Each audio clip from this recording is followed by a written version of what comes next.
வங்கதேசத்தோட பிரதமராகவும் அவாமி லீக் கட்சியின் தலைவராகவும் இருந்த ஷேக் ஹசீனா கடந்த ஆண்டு ஜூலை மாதம் அங்கு நடைபெற்ற ஒரு மிகப்பெரிய எழுச்சி போராட்டத்தோட விளைவாக அவருடைய ஆட்சி கவிழ்க்கப்பட்டு அவர் உடனடியாக இந்தியாவில் தஞ்சம் புகுந்தார் அப்படிங்கிற செய்தியை பார்த்தோம். ஆனால் தற்போது வெளியாக இருக்கக்கூடிய தீர்ப்பு அப்படிங்கிறது மிக முக்கியமான ஒரு பேசு பொருளாக மாறி இருக்கிறது. சர்வதேச குற்றவியல் தீர்ப்பாயம் அப்படிங்கிறது ஷேக் ஹசீனாவிற்கு 6 மாத சிறை தண்டனை விதித்திருக்கிறது. நீதிமன்ற அவமதிப்பு வழக்கு என்ற அடிப்படையில் இந்த தீர்ப்பு வழங்கப்பட்டிருக்கு.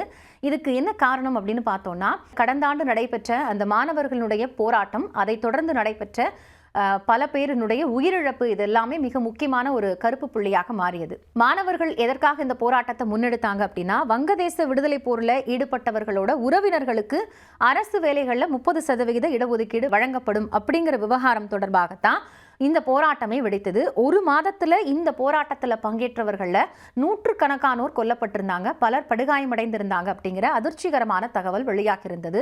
இந்த நிகழ்விற்கு பிறகுதான் ஷேக் ஹசீனாவினுடைய ஆட்சி கவிழ்க்கப்பட்டது அப்படிங்கிறத நம்மளால பார்க்க முடிகிறது. அது மட்டும் இல்லாம ஷேக் ஹசீனா மேல கிட்டத்தட்ட 155 சட்ட வழக்குகள் அப்படிங்கிறது பதிவாகிருக்கு. அதுல 136 வழக்குகள் படுகொலையோட தொடர்புடையவை அப்படிங்கிறது குறிப்பிடப்பட்டிருக்கு. அதே மாதிரி அவருக்கு எதிராக 8 கொலை முயற்சி, கடத்தல் வழக்குகள் 3, இப்படி பல வழக்குகள் அடுக்கடுக்காக ஷேக் ஹசீனா மீது இருந்தாலும் கூட முதன்முறையாக ஒரு குற்றத்திற்காக தண்டனை பெறக்கூடியவர், அதாவது இந்த 11 மாத காலங்களில் இந்தியாவில் வந்து தஞ்சம் புகுந்த பிறகாக அவருக்கு வழங்கப்படக்கூடிய மிக முக்கியமான ஒரு தீர்ப்பாக இது பார்க்கப்படுகிறது. இதனுடைய அடிப்படையான விஷயத்தை நம்ம வந்து கொஞ்சம் ஆராய்ந்து பார்த்தோம்னா, வங்கதேசத்தில் இருக்கக்கூடிய சர்வதேச குற்றவியல் தீர்ப்பாயத்தினுடைய தலைவர், அதாவது நீதிபதி முகமது கோலாம் மொர்டுசா மஜும்தார், அவர் தலைமையிலான 3 பேர் கொண்ட அமர்வு அப்படிங்கிறது தான் இந்த தீர்ப்பையே வழங்கியிருக்காங்க. ஹசீனா கைது செய்யப்பட்ட நாளிலிருந்தோ அல்லது அவர் சரணடைந்த நாளிலிருந்தோ இந்த தண்டனை அப்படிங்கிறது அவருக்கு பொருந்தும் அப்படின்னு சொல்லப்பட்டிருக்கு. அப்போ அவர் கைது செய்யப்படுவாரா அப்படிங்கிற ஒரு கேள்வியும் இருக்கும். அதற்கான பதிலையும் நம்ம விரிவாக பார்க்கலாம். ஹசீனா மட்டும் இல்லை, வங்கதேசத்தில் இருந்த காய்பந்தா மாவட்டத்தைச் சேர்ந்த ஷக்கீல் அகர் பூல்பூல் அப்படிங்கிறவருக்கும் இதுல தொடர்பு இருக்கு அப்படிங்கிறதுனால இதே நீதிமன்ற அவமதிப்பு வழக்குல 2 மாத சிறை தண்டனை அவருக்கு விதிக்கப்பட்டிருக்கிறது. புல்புல் யார் அப்படின்னு பார்த்தோம்னா, டாக்காவை சேர்ந்த ஒரு அரசியல்வாதி அப்படின்னு சொல்லப்படுகிறது.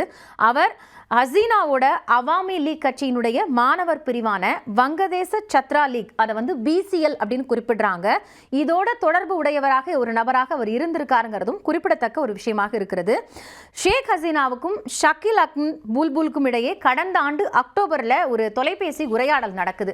அந்த உரையாடல்ல பேசப்படக்கூடிய செய்தி அப்படிங்கிறது தான் இந்த வழக்கினுடைய முக்கிய திருப்பமாக பார்க்கப்படுகிறது. அந்த அடிப்படையில் பார்த்தோம்னா, அந்த தொலைபேசி உரையாடல் கசிந்த நிலையில அது தொடர்பாக நீதிமன்ற அவமதிப்பு வழக்குல தற்போது 6 மாத சிறை தண்டனையை ஹசீனா பெறுகிறார். அப்படி அந்த உரையாடல்ல என்ன விஷயம் இடம்பெற்றிருந்ததுன்னு பார்த்தோம்னா, எனக்கு எதிராக 227 வழக்குகள் பதிவு செய்யப்பட்டிருக்கு, எனவே 227 பேரையும் கொல்லக்கூடிய உரிமம் எனக்கு கிடைத்திருக்கு அப்படிங்கிற ஒரு குரல் வந்து வெளிப்படுது. அந்த குரல் ஒரு பெண்ணினுடைய குரலாக இருக்கு. அதுவும் அந்த குரல் ஷேக் ஹசீனாவினுடைய குரல் அப்படிங்கிறத உறுதிப்படுத்துறாங்க. இதுதான் முதன்மையாக இந்த வழக்குல மிக முக்கியமான அந்த தீர்ப்புக்கு காரணம் அப்படின்னு சொல்லப்படக்கூடியதாக இருக்கு. ஏன்னா மிரட்டக்கூடிய துணியில அவர் செயல்பட்டிருந்த விதம் அப்படிங்கிறது நீதிமன்ற அவமதிப்பு வழக்காக எடுத்துக்கொள்ளப்பட்டு அவருக்கான அந்த தண்டனை அப்படிங்கிறது வழங்கப்பட்டிருக்கு. இந்த அடிப்படையில் பார்க்கும் பொழுது ஹசீனா மட்டும் இல்லாம ஹசீனாவோடு தொடர்புடைய ஷக்கீல் பூல்பூலுக்கும் இந்த தண்டனை வழங்கப்பட்டிருக்கு அப்படிங்கிறது குறிப்பிடத்தக்கது. சரி, இப்போ ஹசீனா தற்போது இந்தியாவில் தஞ்சமடைந்திருக்கக்கூடிய நிலையில அவர் கைது செய்யப்படுறதுக்கான வாய்ப்பு இருக்கா அப்படிங்கிற ஒரு கேள்வி எழலாம்.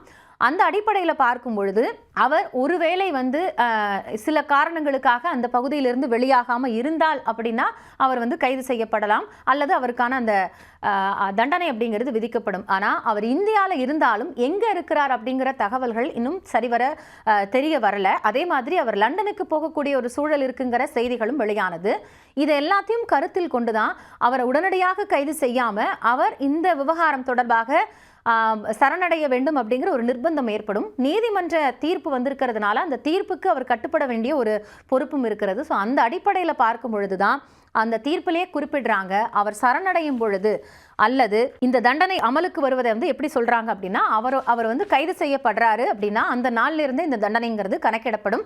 அப்படி இல்லை, ஒருவேளை அவங்க சரணடைறாங்க அப்படின்னா அந்த சரணடைந்த நாள்ல இருந்தே இந்த 6 மாத சிறை தண்டனை அப்படிங்கிறது கணக்கில் எடுத்துக்கொள்ளப்படும் அப்படிங்கிற ஒரு மிக முக்கியமான தீர்ப்பையும் அங்க இருக்கக்கூடிய நீதிமன்றம் வழங்கி இருக்கிறது. அந்த அடிப்படையில் மிரட்டல் துணியில் இருக்கக்கூடிய ஆடியோ ஆதாரம் வெளியானது மிக முக்கியமான ஒரு பாயிண்டா இந்த கேஸ் விஷயத்துல பார்க்கப்படுகிறது. எல்லாத்தையும் தாண்டி மனித உரிமை மீறல்கள் நிறைய அந்த ஷேக் ஹசீனாவுடைய காலகட்டத்தில் இருந்தது அப்படிங்கிறதும் அவர் மீதான மிகப்பெரிய ஒரு குற்றச்சாட்டாக இருக்கிறது. அந்த அடிப்படையில் தான் தற்போது சர்வதேச குற்றவியல் தீர்ப்பாயம் இந்த தீர்ப்பை வழங்கி இருக்கிறது. இந்த தீர்ப்பை தொடர்ந்து ஹசீனா தரப்பில் எது போன்ற வாய்ப்புகள் இருக்கும், அவர் கைது செய்யப்படுவாரா அல்லது உடனடியாக சரணடையக்கூடிய வாய்ப்பை நோக்கி நகர்வாரா அல்லது தலைமறைவாக இருக்கக்கூடிய அவர் எங்க இருக்கிறார் அப்படிங்கிற தகவல் இந்தியாவில் இருந்தாலும் வெளிவராத பட்சத்தில் மீண்டும் அவர் பற்றிய ஒரு தகவல்களோ அல்லது அவர் வேறு நாடுகளுக்கு போகக்கூடிய ஒரு சூழல் ஏற்படுமா, அதற்கான அந்த கட்டுப்பாடுகள் ஏதானும் விதிக்கப்படுமாங்கிறத பொறுத்திருந்து தான் பார்க்கணும்.